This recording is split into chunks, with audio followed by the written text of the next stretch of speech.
Hey, what's up, guys? This is Kay in the pit. We are representing the No Skip Show. Today is Halloween, and man, do we have a treat for you. We are here with a band today called Face Yourself. If you wouldn't mind, would you please introduce yourself and Yeah, what role you play? my name is Dave Rico. I play lead guitar in Face Yourself, and today I am a character from American Dad, one of Roger's many personalities, but the most temperamental, most diabolical one, Ricky Spanish.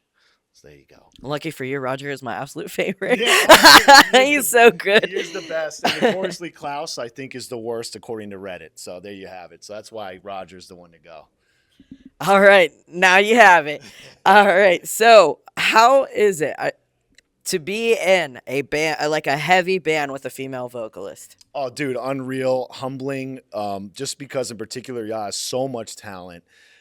She's amazing, and I think it is. We never want to put too much emphasis on gender for her. I think overall she's a great vocalist. But having said that, I think it's a great time in metal for female vocalists. I think they're finally getting the attention that they deserve. They're getting the recognition they deserve, and I think finally the Overton window's kind of moving where they're just in bands and it's the norm, and they're killing it. So I'm blessed and very happy to be in a band with Yah. So that's exactly why I wanted to write that question, was because I feel females don't get enough of credit for them being able to do something that, and it's not even just gender based or anything, and I'm just saying for females it's not very common that you get to have women in the metal industry. So now that we do, I feel like that's a great that's great. Absolutely. So I wanted to ask is, how do you incorporate your sound into her voice? Ooh, interesting. Well, I think she's so multifaceted. And what's really specific about our band is that instrumentally, we all write so many different things like me, Corey, Thomas, Eric, Kyle. We all write and we all like different types of metal. So what's funny is that Yah actually became the anchor. No matter what we do, whether it's freaking salsa, progressive mariachi, or vaporwave, deathcore.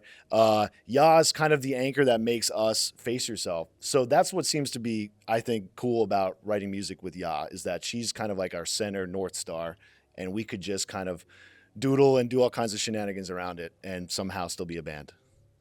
Yeah, that's amazing. Her vocals is definitely one of a kind. They're very, very heavy. They're hard hitting, and they're definitely one that wants to get your adrenaline going. In September 26th, you guys have also released a new album called Fury.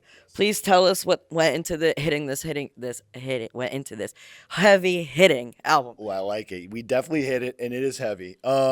Yeah, that's a great question. I mean, it's the second one we started working with Joey Sturgis on, and we've all became great friends with him. And I think the rapport just got better and better. And I think in particular, we've learned to veer away from like kind of silly viral moments and trying not to do just cheap thrills. I think a lot of us are more musically inclined than we initially presented ourselves as. Like, thankfully, we leaned into that this time. We have way more melodic phrases and just way more technicality to it. The tempos are faster. Eric is just like feet are about to fall off. The kicks are so fast, and I get to doodle a lot, and Yah gets to be fast and quick and just write so many cool 3 dimensional like lyrics. And I think people, it was actually well received to our surprise. Like, wow, people actually like musicality and not just kind of like cheap thrills and viral vocal Olympics. So I think we're veering away from that, as I think is every band nowadays. I think we're veering away from the TikTok moments. We've done with that.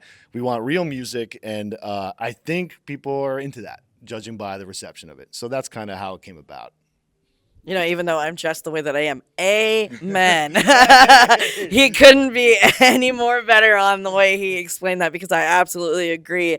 I think TikTok is good to an extent on pushing on new artists, but as older groups, I feel it doesn't do the best because people get one clip of a sound and they think that's what the whole song or the whole vibe is. Yeah. And it's not. Yeah, this is a genre that you either love or you may not love. But in this case, we love that. Yeah, we So, do. The songs are about moments, don't get me wrong. So a good moment you should highlight on TikTok and stuff like that. right. But at the same time, I don't think it was great for the culture. I think you got to give death metal and deathcore fans more credit. I think they want more than just that one silly moment, Right. where we tell you to drink bleach and eat shit, although we still love Right. that tough guy shit, and we still do it. But yeah, I think everyone wants more than that.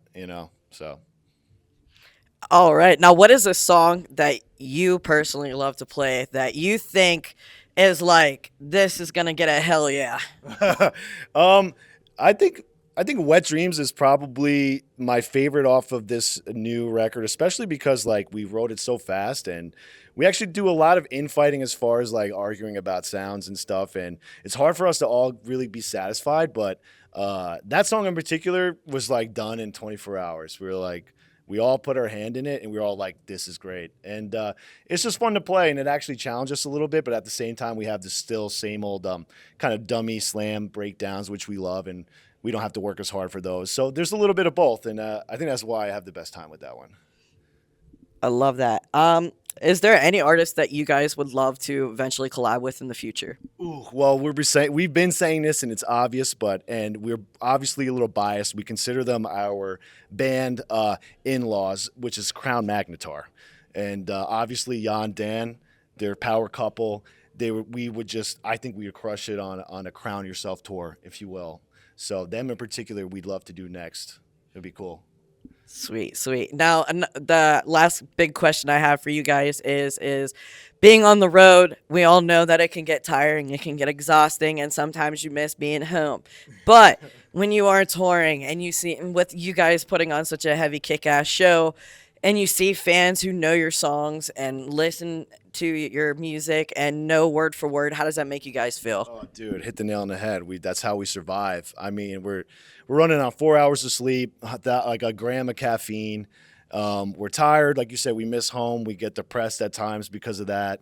But every time we play a show, it lifts us right up. I mean, honestly, and that's literally what keeps us going. I mean, as soon as I get home, I'm probably going to sleep 20 hours and be depressed for 3 days because I'm literally coming down from just a rush and the overwhelming positivity we get from our fans. So, like, literally keeps us going. You're right. It's the lifeblood of the tour.